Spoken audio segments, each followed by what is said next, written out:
కీర్తనల గ్రంథము 30వ కీర్తన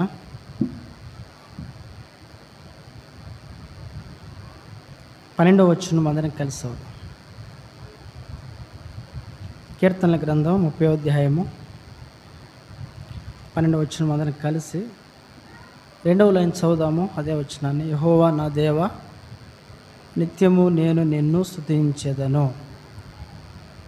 మరోసారి చదువుదాం. యెహోవా నా దేవా, నిత్యము నేను నిన్ను స్తుతించెదను. చిన్న ప్రార్థన చేద్దాం ప్రభు సాయం కొరకు.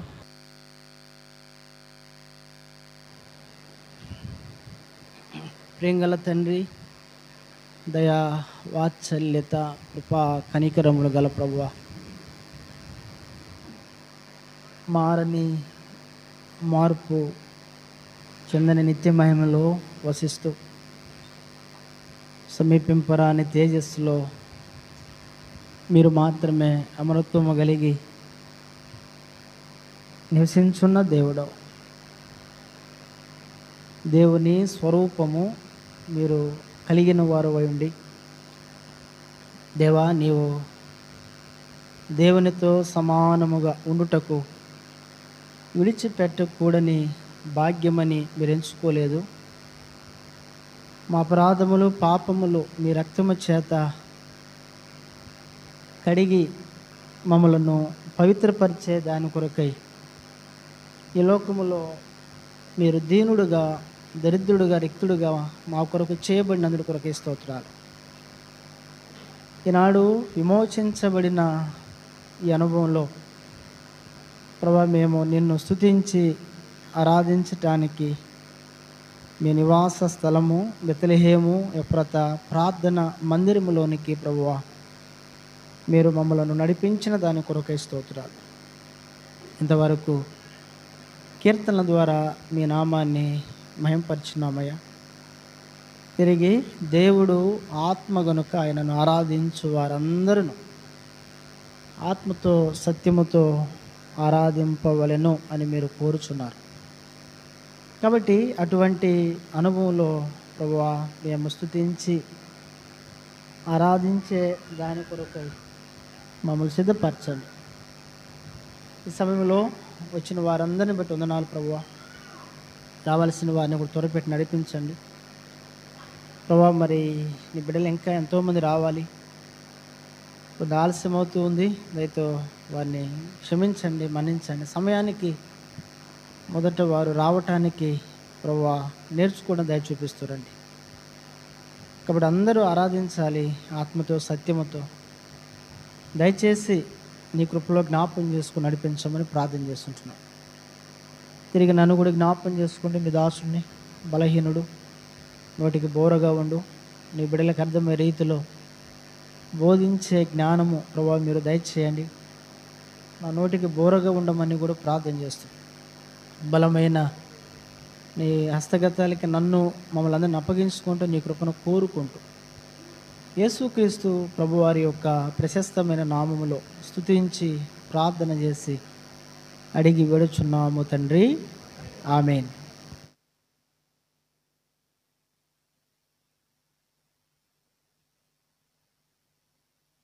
దేవుని వాక్యములో మనము ఆరాధన కొరకు చదువుదాము ఆ మాట. కీర్తనల గ్రంథము 30వ అధ్యాయము. ప్రభు బిడ్డలారా, మరి గడిచిన కొన్ని వారాల నుంచి ఇదే వాక్యాన్ని మనం చూస్తూ ఉన్నాము. మరి అక్కడ 12వ వచనంలో రాయబడిన మాట, యెహోవా నా దేవా, నిత్యము నేను నిన్ను స్తుతించెదను. ఆ మాటని మనం తీసుకున్నాము. 7వ వచనంలో యెహోవా దయగలిగి నీవే నా పర్వతమును స్థిరపరిచితివి అనే ఈ వచనాన్ని ఆధారం చేసుకొని ఆయన ప్రభువుని స్తుతించాడు అనేది మనం చెప్పుకుంటూ ఉన్నాం. కాబట్టి గడిచిన 2 వారాలు కూడా ప్రభు బిడ్డలారా మనము దొంగల చేతిలో చిక్కి కొట్టబడిన ఆ యొక్క మనుషుని గురించి మనం చూస్తూ ఉన్నాం. కాబట్టి ఎవరు దేవుని యొక్క దయ పొందినారు అనేది మనము చూసినట్లయితే, దొంగల చేతిలో చిక్కబడిన ఆ మనుషుడు పట్ల దేవుడు దయ చూపినట్లు మనం చూస్తూ ఉన్నాం. కాబట్టి మొదటి తలంపుగా మనం ఏం చూసినామంటే, ఒకటి అతడు అపవాదికి చోటిచ్చి దొంగల చేతిలో చిక్కి మరి తన వస్త్రాలు వారు దోచుకున్నారని, అతన్ని గాయపరిచారని. నాలుగోదిగా మనం చూసినట్లయితే అతడు జన్మత భౌతికంగా బ్రతికే ఉన్నాడు కానీ ఆధ్యాత్మికంగా ఆయన చనిపోయిన వ్యక్తి అని మనం చెప్పుకున్నాం. మరి పోయిన వారం కూడా మనం ఏం చూడగలిగినామంటే ముగ్గురు వ్యక్తులు, ఒక వ్యక్తి యాజకుడు, రెండో ఆయన లేవీయుడు, మూడో ఆయన ఎవరంట సమరయుడు అని చెప్పుకున్నాం. ఇప్పుడు యాజకుడు లేవీయుడు, యాజకుడు అంటే ఆచారాలు, రెండవది ఏంటి సాంప్రదాయాలకి ప్రతినిధి, రెండవది లేవీయుడు అంటే ధర్మశాస్త్రానికి గుర్తుగా ఉన్నాడు. కాబట్టి ధర్మశాస్త్రము, ఆచారాలు, సాంప్రదాయాలు ఏవి కూడా పాపికి రక్షణ ఇవ్వలేవు అని మనం చెప్పుకున్నాం. అయితే సమరయుడు అంటే ఎవరో కాదు, ఆయన ప్రభువు యేసుక్రీస్తు. ఈ సమరయుడు ఏం చేసినాడు, సమరయుడు అసలు ఎవరు ఏంటనేది మనం చూసినప్పుడు సమరయుడు అనే వ్యక్తి తృణీకరించబడిన వాడని చెప్పుకున్నాము. సమరయుడు ఏం చేసినాడంటే ఆ వ్యక్తి దగ్గరకు వచ్చి చెప్పుకున్నాము. సమరయుడు ఆ వ్యక్తి పైన ఏం చూపినాడు, ఆయన జాలి పడ్డాడని చెప్పుకున్నాము. నాలుగోది ఏం చెప్పినాం అమ్మా, నాలుగోది ఏం చెప్పుకున్నాము, ఆయన గాయములు కట్టినాడని చెప్పుకున్నాం. ఐదోది తన వాహనం పైన ఎక్కించుకున్నాడని చెప్పుకున్నాం. ఇప్పుడు చూడండి, ఇక చివరగా ఆ వ్యక్తి యొక్క జీవితంలో చివరగా ప్రభు చేసినటువంటి మేలులను కూడా చూసి మనం ప్రభుని ఆరాధిద్దాం. చూడండి, చదువుదాము, మన పాఠానికి వెళ్దాం. లోకాసు సువార్త 10వ అధ్యాయం 34వ వచనం చదువుదాం. లోకాసు సువార్త 10వ అధ్యాయం 34వ వచనాన్ని 34వ వచనం చదువుదాం.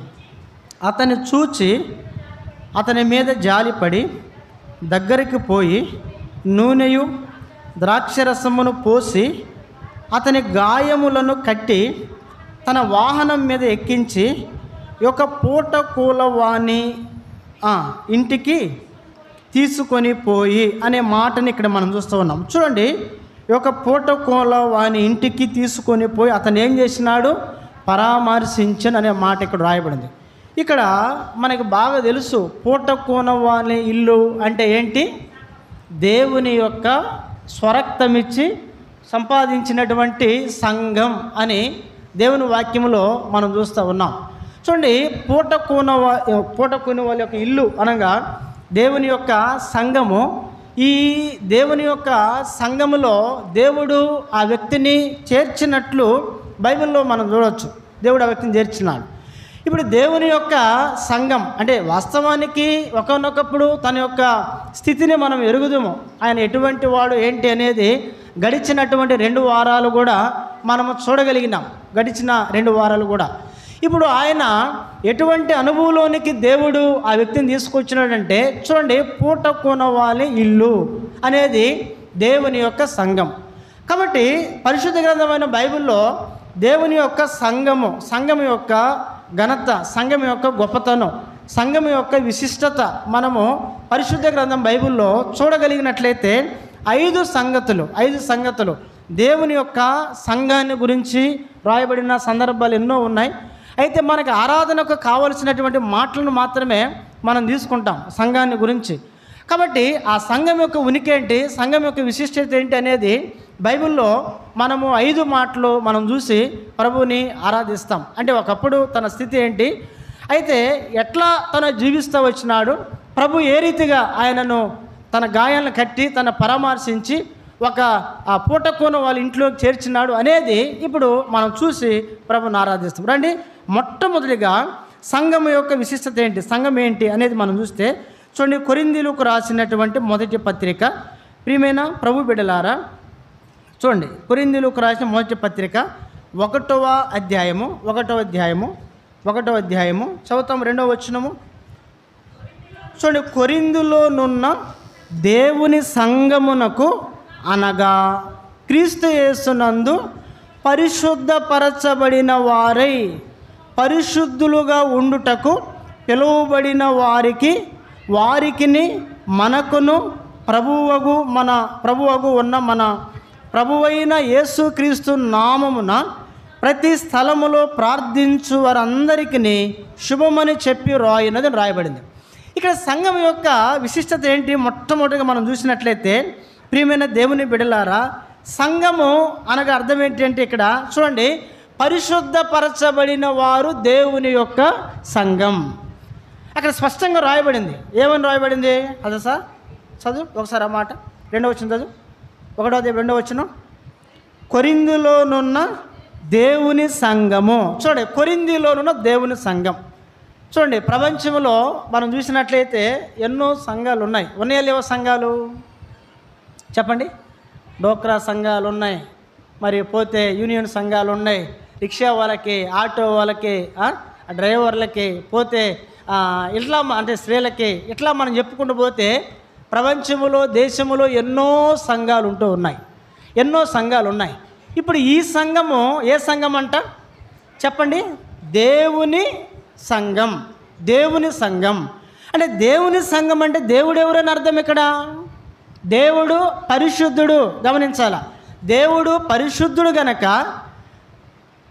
ఆయన రక్తము చేత విమోచించబడిన దేవుని ప్రజలందరూ కూడా ఎవరంట? చెప్పాలా? పరిశుద్ధ సంఘముగా వారు ఏం చేయబడిన వారు? చెప్పాలా? సమకూర్చబడినటువంటి వారు.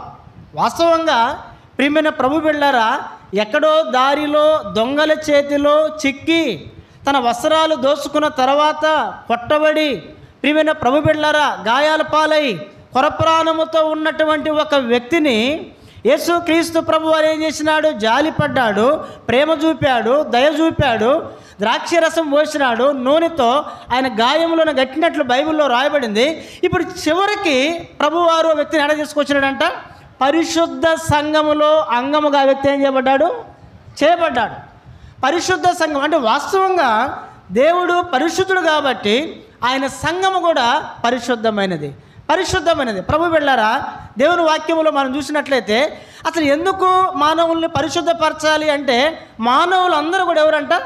అపవిత్రమైన ప్రజలు, అపవిత్రులు అంటే పరిశుద్ధత లేనటువంటి వారు. ఆదికాండం 3:6లో మనం చూసినట్లయితే ఆజ్ఞను అతిక్రమించడం ద్వారా వారు ఏమైనారంట? చెప్పాలి, అపవిత్రులైనారు అని దేవుని వాక్యం రాయబడింది. ఆదికాండం 3వ అధ్యాయము 6వ వచనములో ప్రియమైన ప్రభు బిడ్డలారా మనం చూస్తాము, దేవుని యొక్క ఆజ్ఞను మానవులు అతిక్రమించడం ద్వారా పరిశుద్ధతను కోల్పోయినారు, పవిత్రతను కోల్పోయినారు. దేవుని వాక్యంలో రాయబడింది, నేను మనుషులను పుట్టించినప్పుడు ఎలా పుట్టించన్నాడు దేవుడు? యథార్థవంతులుగా నేను వారిని పుట్టించి తిని అని ప్రభు చెప్పాడు.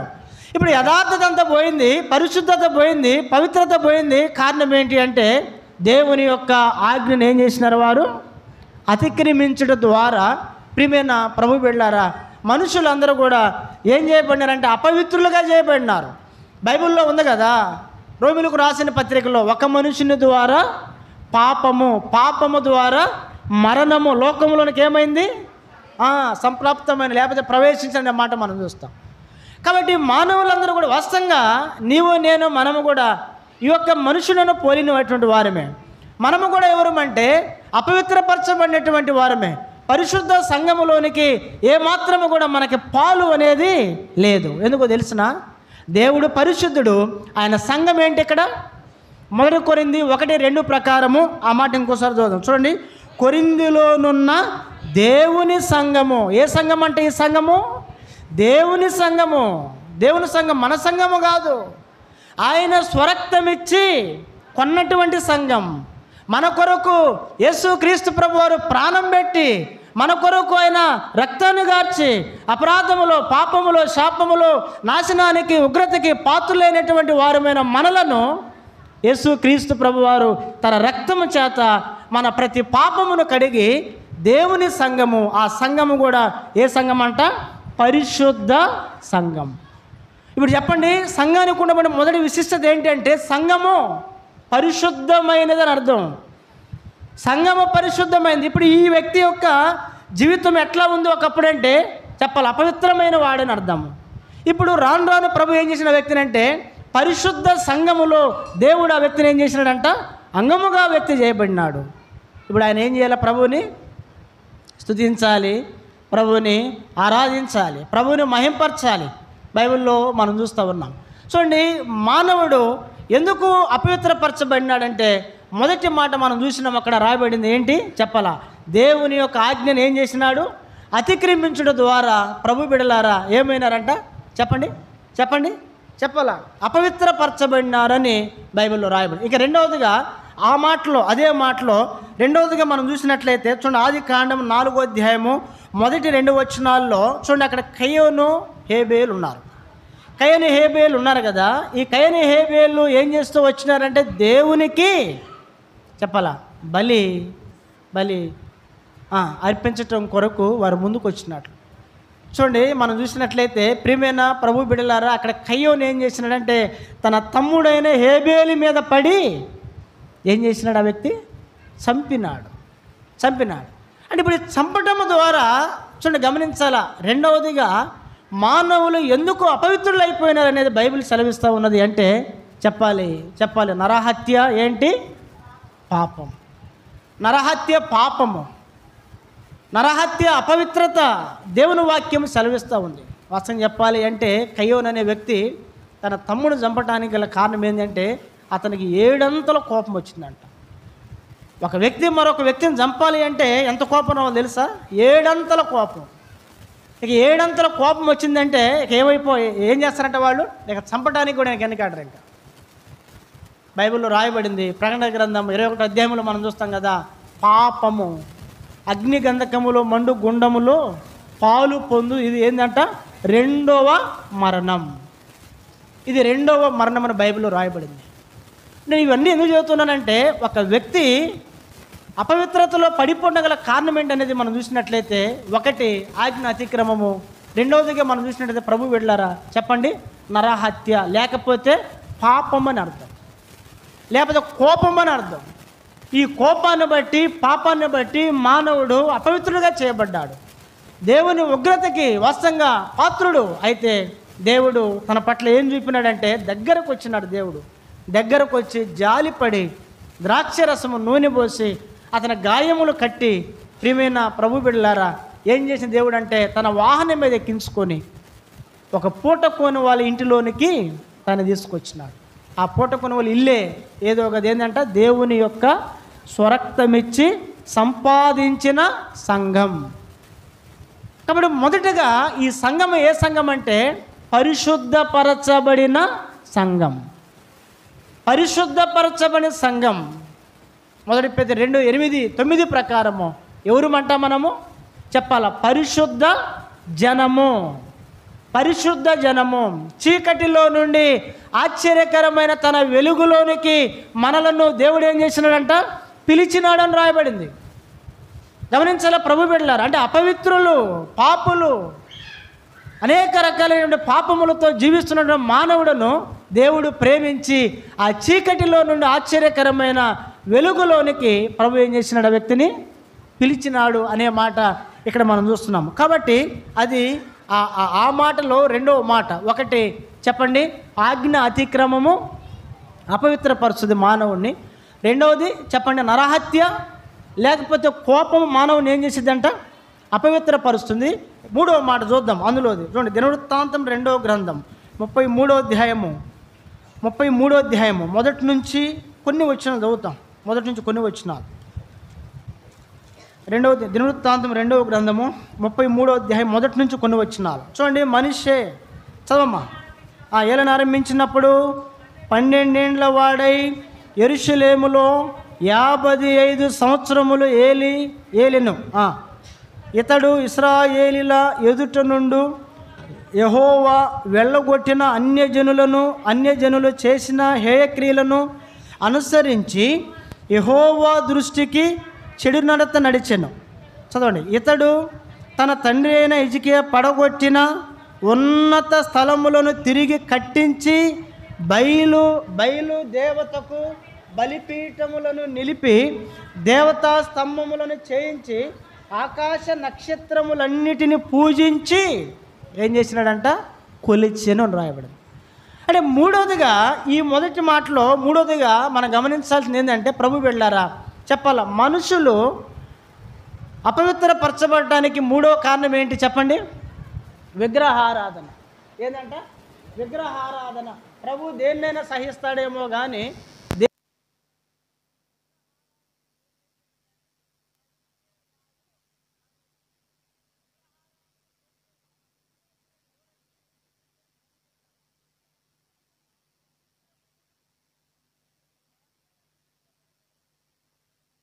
అయితే ఇప్పుడు దేవుడు ఏం చేసినాడు వారిని అంటే చెప్పాలి, ఆయన రక్తముతో వారిని ప్రభువు పరిశుద్ధపరచి పరిశుద్ధ సంఘములోనికి దేవుడు చేర్చినాడు. ఇది మొదటి మాట. చెప్పండి, ఒకటి సంఘము. సంఘం మనకేంటి? పరిశుద్ధపరచబడిన వారు దేవుని యొక్క సంఘం. పరిశుద్ధపరచబడక మునుపు ఎవరమి అంటే అపవిత్రమైన ప్రజలము, అపవిత్రమైన జనాంగము. అపవిత్రమైన వారమైన మనలను యేసుక్రీస్తు ప్రభు వారి యొక్క పరిశుద్ధమైన రక్తము చేత మన ప్రతి పాపమును కడిగి దేవుడు పరిశుద్ధపరిచి ఆయన పరిశుద్ధ సంఘములో ప్రభు మనల్ని ఏం చేసినాడు? చేర్చినాడు. కాబట్టి మనము కూడా ప్రభువుని ఏం చేయాలి? ఇప్పుడు స్తుతించాలి, ప్రభువుని ఆరాధించాలి. చెప్పాలా? సంఘం అనగా మొదట ఏంటి? పరిశుద్ధ పరచబడిన వారే దేవుని యొక్క సంఘం. ఇది మొదటి తలంపు. రెండవ మాట చూద్దాం రండి. రెండవదిగా సంఘం అనగా రెండవ మాట చూడండి. అపోస్తుల కార్యములు 14వ అధ్యాయం. అపోస్తుల కార్యములు 14వ అధ్యాయం. 14వ అధ్యాయం. ప్రభు బిడ్డలారా 14వ అధ్యాయం. 14వ అధ్యాయం. 14వ అధ్యాయము. రెండవదిగా సంఘం అనగా 14:27 చదవండి. 14:27 వారు వచ్చి సంఘమును సమకూర్చి దేవుడు తమకి తోడయ్యుండి చేసిన కార్యములన్నీ అన్యులు విశ్వసించుటకు ఆయన ద్వారము తెరిచిన సంగతియు వివరించి, గమనించాలి, ఆయన ద్వారము తెరిచిన సంగతియు వివరించి అనే మాటని ఇక్కడ మనం చూస్తూ ఉంటున్నాం. గమనించాలా ప్రియమైన దేవుని బిడ్డలారా?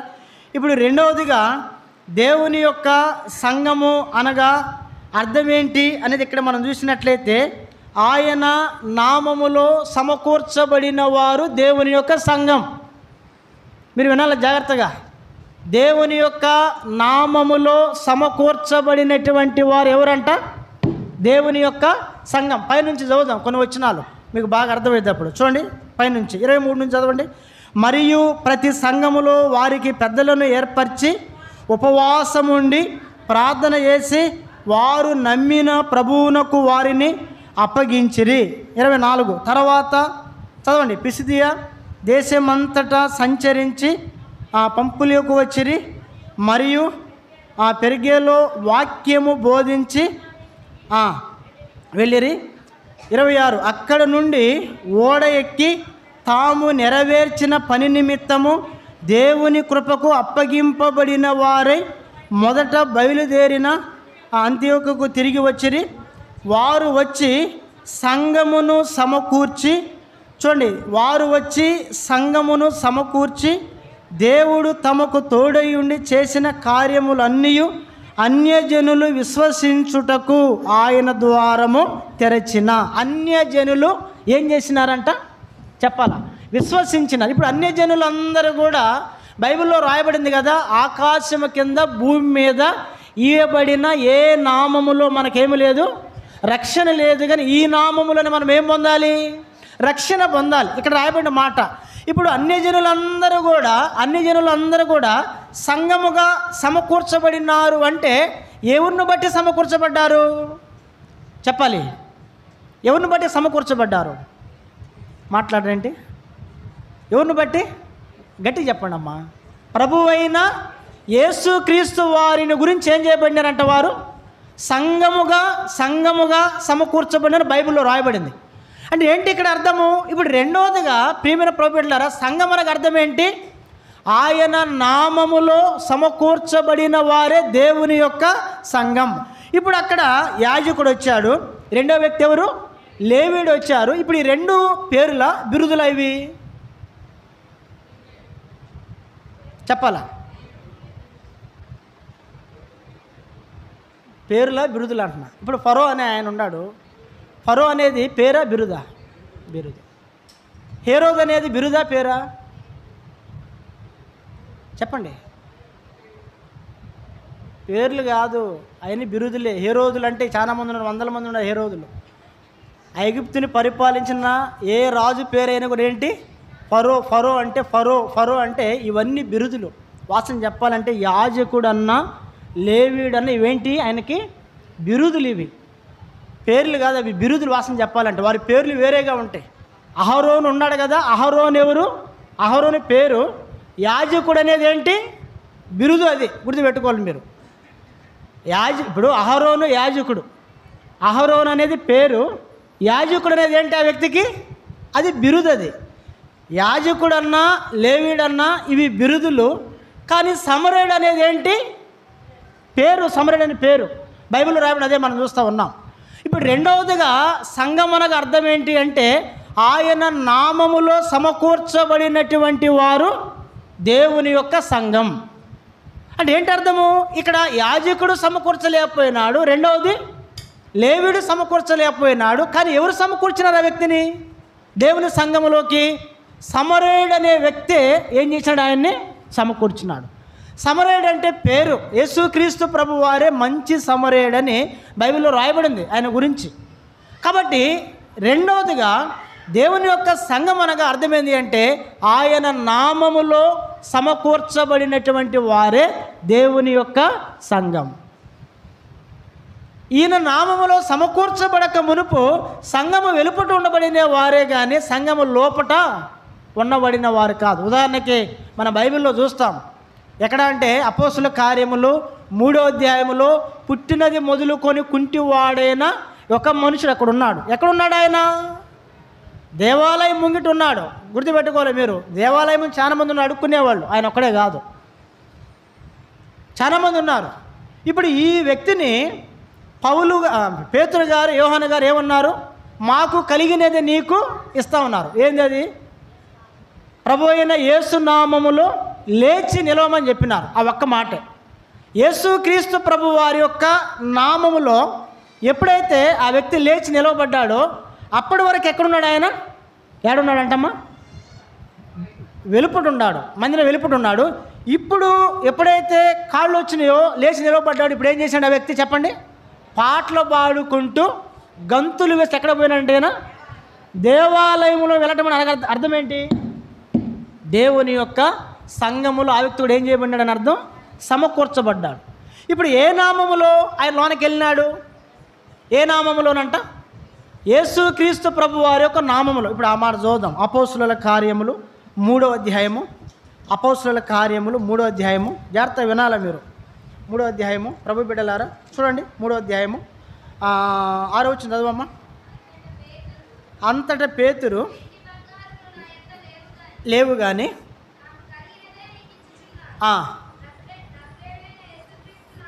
నజరేయుడైన యేసుక్రీస్తు నామమున. ఇప్పుడు ఇంతకుముందు ఎక్కడున్నాడు ఈయన? ఎక్కడున్నాడండి ఈయన? చూడండి ఒక మాట. 2వ వచనం చదవండి. 2వ వచనం. పుట్టినది మొదలుకొని కుంటివాడి ఒక మనుష్యుడు మోసుకొని పోబడుచుండెను. వాడు దేవాలయములోనికి వెళ్ళు వారిని భిక్షమడుగుటకు కొందరు ప్రతిదినము వారిని శృంగారమున దేవాలయము ద్వారమునొద్ద ఉంచుచూ వచ్చింది. ఇప్పుడు ఒక మాట చూద్దాం. ఇప్పుడు మనం ఎక్కడ చదువుదాము? ఒక మాట అంటే చూడండి 8వ వచనం చదువుదాం. వాడు దిగ్గున లేచి నిలిచి నడిచెను, నడుచుచు గంతులు వేచు దేవుని స్తుతించుచు వారితో కూడా దేవాలయములోనికి వెళ్ళాను. ఇప్పుడు ఎక్కడికి వెళ్ళాడు ఈయన? దేవాలయములోనికి వెళ్ళటానికి ఏం జరిగింది? ఈ వ్యక్తికి ఏం జరిగింది? యేసుక్రీస్తు ప్రభు వారి యొక్క నామములో ఏం జరిగిందంటే ఆయనకి స్వస్థత వచ్చింది. అంటే నేను చెప్పిన మాట ఏంటంటే రెండోదిగా దేవుని యొక్క సంఘం మనకు అర్థమైందంటే ఆయన నామములో సమకూర్చబడిన వారే దేవుని యొక్క సంఘం. ఇప్పుడు మనమందరం కూడా యేసుక్రీస్తు ప్రభు వారి యొక్క నామములోనే మనకేమొచ్చింది చెప్పలా? రక్షణ. మనము రక్షణ పొందినాం. బైబిల్ ఉంది కదా, అపోస్తుల 4వ అధ్యాయంలో ఆకాశం కింద మనుషులు ఇవ్వబడిన ఏ నామములో మనము రక్షణ పొందలేము, కానీ ఈ నామములోనే మనం ఏం పొందాలంట?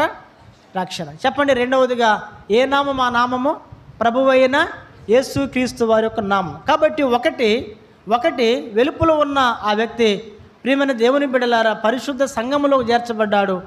రెండవదిగా మనం చూసినట్లయితే యాజకుడు లేవీడు చేయలేనటువంటి పని సమరయుడు యేసు ప్రభు వారి యొక్క నామములోనికి అంటే రెండవదిగా సంఘం మనకు అర్థమైందంటే ఆయన నామములో సమకూర్చబడిన వారందరూ కూడా దేవుని యొక్క సంఘం. చెప్పండి, ఒకటి సంఘం అనగా పరిశుద్ధపరచబడినది, రెండవది ఏంటి? ఆయన నామములో సమకూర్చబడిన వారే దేవుని యొక్క సంఘం. అర్థమైందా నేను చెప్పేది? మీకు అర్థమైందా? కొంచెం అడ్డీడిగా తలకాలు ఊపుతున్నా కానీ కష్టమే. నేను అందుకే జాగ్రత్తగా వినమని చెప్పేది మీకు. ఇప్పుడు లేవీయుడు యాజకుడు చేయలేని పని ఎవరు చేశారు? సమరయుడు. వాళ్ళిద్దరికి బిరుదులు గలవారు, ఈయన పేరు కలిగిన వాడు. మనం అదే అపోస్తుల కార్యములు 14:27లో సంఘాన్ని ఆయన ద్వారా ఏం చేయబడిందంటే సంఘము చెప్పాలా సమకూర్చబడిందని రాయబడింది. ఆయన అంటే యేసు ప్రభువారు. ఆయన నామములో సమకూర్చబడిన వారే ఎవరంట? అన్యజనులు. కాబట్టి రక్షణ పొందిన మనమందరం కూడా రెండవదిగా ఆయన నామములు ఏం చేయబడ్డాము? సమకూర్చబడ్డాం. ఇది రెండవ తలంపు. ఒకటి సంఘం అంటే పరిశుద్ధపరచబడింది, రెండవది సంఘం మనకు అర్థం ఏంటి? ఆయన నామములో సమకూర్చబడిన వారు. మూడవ మాట చదువుదాం రండి. మూడవదిగా సంఘం అనగా చూడండి, తిమోతికి రాసిన మొదటి పత్రిక 3వ అధ్యాయము 15వ వచనం చదువుతాం. తిమోతికి రాసిన మొదటి పత్రిక 3వ అధ్యాయము 15వ వచనం. అయినను చదవండి, అంతే చదవండి అక్క.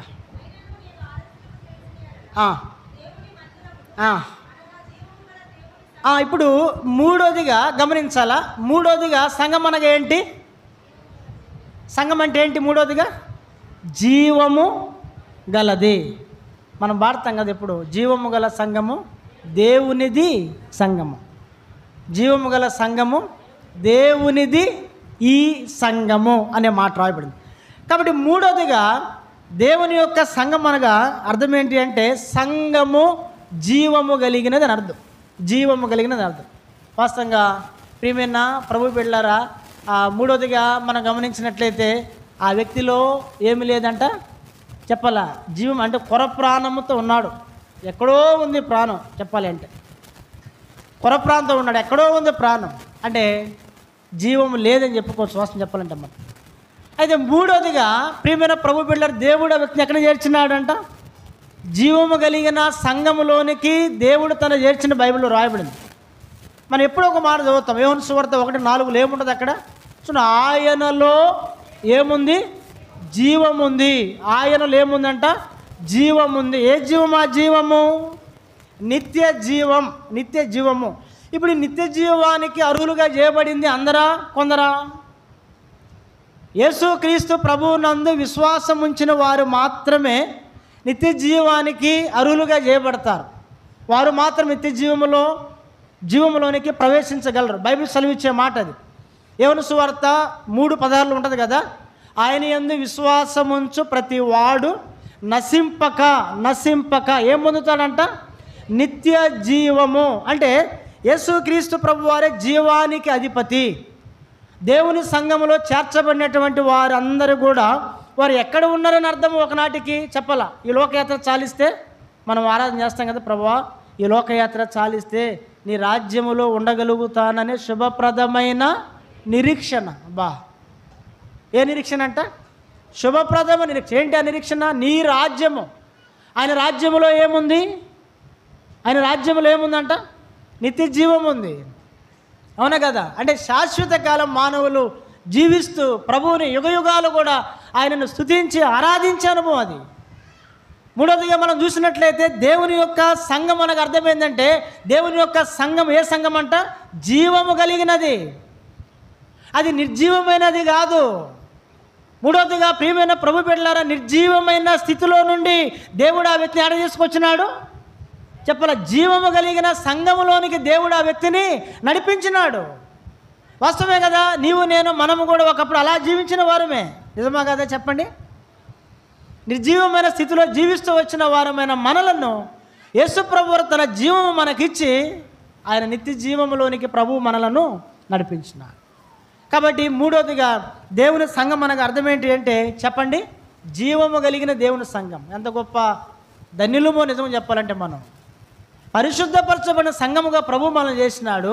రెండవదిగా ప్రభు బిడ్డలారా, ఆయన నామములోనే మనం ఏం చేయబడినామంట? సమకూర్చబడినాం ఆయన నామములో. ఏ నామములు రక్షణ పొందినాం మనం అంటే చెప్పాలి, యేసుక్రీస్తు ప్రభు వారి యొక్క నామములో. మూడవదిగా మనల్ని ప్రభు ఎక్కడ చేర్చినాడంటే జీవము కలిగిన దేవుని సంఘములోనికి ప్రభు మనలను చేర్చినాడని మనం చూస్తున్నాం. ఇది మూడో తలంపు. చెప్పండి, ఇది మూడవ మాట. రండి 4వ మాట చదువుదాం. 4వదిగా సంఘం అనగా అర్థం ఏంటి? రండి చదువుదాము. కీర్తనల గ్రంథము 1వ అధ్యాయము, కీర్తన 1వ అధ్యాయము చదువుతాము. 5వ వచనం చదువమ్మ తల్లి. న్యాయ విమర్శలో ఆ దుష్టులను పాపులు నిలవరు. చూడండి 5వ వచనం ఏమని రాయబడింది? 5లో కాబట్టి న్యాయ విమర్శలో దుష్టులను, నీతిమంతుల సభలో పాపులు నిలవరు. 4వదిగా దేవుని సంఘం మనకు అర్థమేంటి చెప్పండి? చెప్పాల, నీతిమంతుల సభ. దేవుని సంఘం అంటే ఏంటి? నీతిమంతుల సభ. దేవుని సంఘములు ఎవరు ఉంటారు?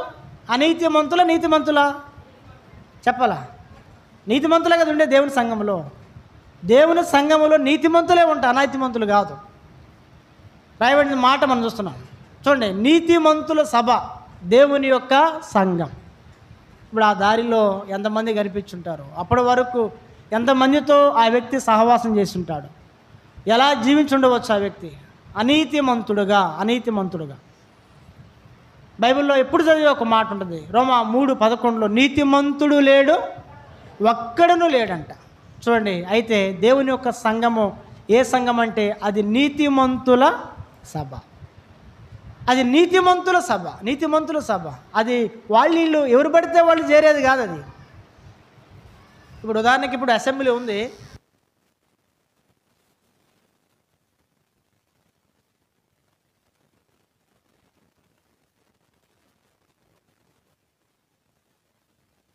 సంఘము పరిశుద్ధమైనది, దేవుని యొక్క నామములో సమకూర్చబడిన వారు, జీవము కలిగిన వారు. 4వదిగా మనం చూసినట్లయితే చెప్పాలా, నీతిమంతుల యొక్క సభ. అదే దేవుని యొక్క సంఘం. కీర్తన 24వ అధ్యాయము ఒక మాట చదువుదాం. 3వ వచనం. కీర్తన 24:3 చదవండి. యెహోవా పర్వతమునకు ఎక్కదగిన వాడెవడు?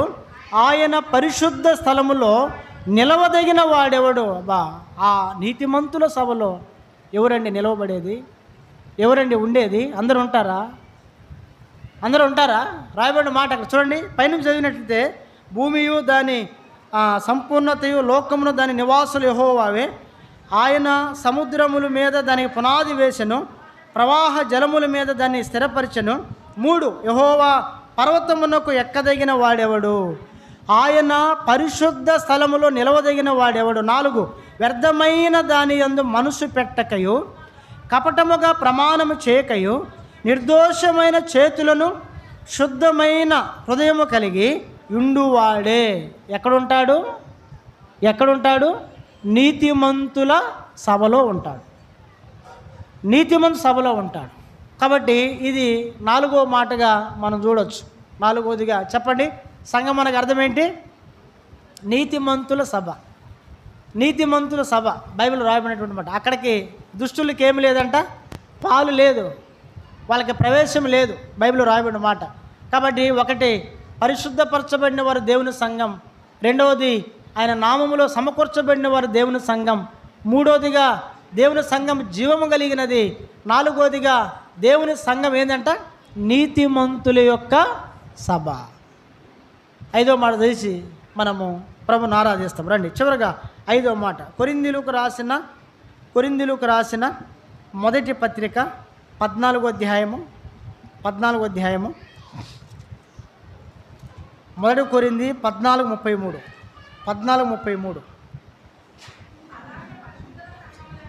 చూడండి 14:33 ఏం రాయబడింది? అలాగే పరిశుద్ధుల సంఘములన్నిటిలో దేవుడు సమాధానమునకే కర్త గాని అల్లరికి కర్త కాడు. 5వదిగా సంఘం మనకు అర్థం ఏంటి? చెప్పండి, సంఘము ఎటువంటిది? 5వదిగా చెప్పాలా, సంఘములో ఏముంటుందంట?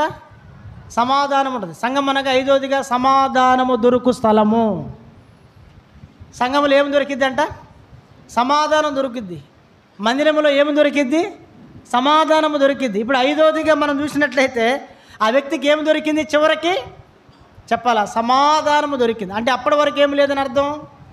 సమాధానం ఉందంటారా? చెప్పండి, నిజమో చెప్పండి అమ్మా మీరు. దొంగల చేతిలో చిక్కాడు, రెండవదిగా బట్టలు దోచుకున్నారు, తర్వాత వాళ్ళ ద్వారా వాళ్ళ చేత కొట్టించుకున్నాడు, గాయాల పాలైనాడు. ప్రియమైన ప్రభు బిడ్డలారా, ఎండలో ఆ రాళ్లల్లో కింద పడిపోయాడు. ఎవరు కూడా ఆదరించని పరిస్థితి, ఒక్క సమరయుడు తప్ప చివరికి. అటువంటి స్థితిలో ఏ మనుషుడికైనా సమాధానం ఉంటుందా సమాధానము? కానీ దేవుని సంఘములో ఏముందంట చెప్పాలా, సమాధానం. ప్రభు అన్నాడు, నాయనా నువ్వు ఇక్కడ ఉండు, ఈ పూటకొన్న వాళ్ళ ఇంట్లో ఉన్నావనుకో, నీకేముంటుంది? సమాధానం ఉంటుంది, నీకు జీవం ఉంది, ఆయన నామములో నీకు రక్షణ ఉంది, నువ్వు పరిశుద్ధపరచబడతావు అని ప్రభు తీసుకొచ్చాడు అక్కడికి ఆ వ్యక్తిని. కాబట్టి ఐదవదిగా మనం చూసినట్లయితే సంఘము అనగా సమాధానము దొరికే స్థలం అని అర్థం. సమాధానము దొరికే స్థలం. ఒక మాటలో మనం చూసినట్లయితే చూడండి, రోమీలకు రాసిన పత్రిక 5వ అధ్యాయము 10వ వచనం చదువుతాం. రోమపత్రిక 5:10 చూడండి. ఏలయనగా శత్రువులమై ఉండగా ఆయన కుమారుని మరణము ద్వారా మనము దేవునితో సమాధానపరచబడిన ఎడల సమాధానపరచబడిన వారమై ఆయన జీవించుట చేత మరి నిశ్చయముగా రక్షింపబడుదుము. 11 కూడా. అంతేకాదు మన ప్రభు అయిన యేసు క్రీస్తు ద్వారా, లేకపోతే ఆ సమరయుడు ద్వారా అని కూడా రాసుకోవచ్చు. ఇక్కడ రాయబడిన మాట చూడండి. అంతేకాదు మన ప్రభు అయిన యేసు క్రీస్తు ద్వారా మనము దేవుని యందు అతిశయపడుచున్నాము. ఆయన ద్వారానే ఇప్పుడు ఆ వ్యక్తి ఏం పొందినాడు? ఆ వ్యక్తి సమాధాన స్థితి పొందినాడు. కాబట్టి ఐదవదిగా పూటకొని వాళ్ళ ఇల్లు అనగా అర్థం ఏంటంటే చెప్పండి, దేవుని సంఘములో ఏముంది? చివరగా చెప్పాలా, సమాధానం. అంటే సమాధానము దొరికే స్థలము. సంఘములో ఏముందంటే సమాధానము దొరికే స్థలం అని అర్థం. సంఘం అనగా చెప్పండి, 1 పరిశుద్ధపరచబడిన వారే దేవుని సంఘము, 2వది ఆయన నామములో సమకూర్చబడిన వారు దేవుని సంఘము, 3వది సంఘము జీవము కలిగినది, 4వది నీతిమంతుల సభ, 5వది చెప్పండి సమాధానము దొరుకు స్థలం.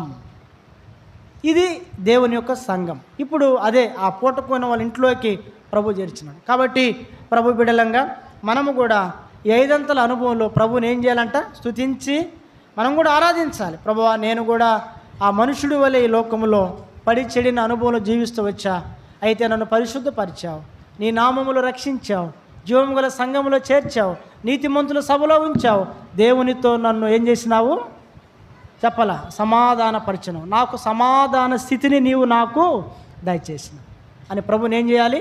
స్తుతించి. చెప్పండి, ఇప్పుడు మనం ఎలా ఆరాధించాలి దేవుణ్ణి? చెప్పండి. నేను కూడా ఆ మనుషుడి వల్లే చెప్పాలా పడి చెడిన స్థితిలో ఉండాలి. ప్రభువా, నన్ను ఏం చేసావు? నీవు పరిశుద్ధపరిచావు. 2వది నీ నామములో నాకు రక్షణ ఇచ్చావు. 3వది చెప్పండి జీవము గల సంఘములో చేర్చినావు. 4వది నీతిమంతుల సభలో ఉంచినావు. 5వది ఏంటి? సమాధాన స్థితిని నువ్వు నాకు దయచేసినావు. దానికి నేను నీకేమి ఇవ్వగలను అని ప్రభుని ఏం చేయాలా? స్తుతించాలి, ఆరాధించాలి. రండి, లేచి నిలవబడి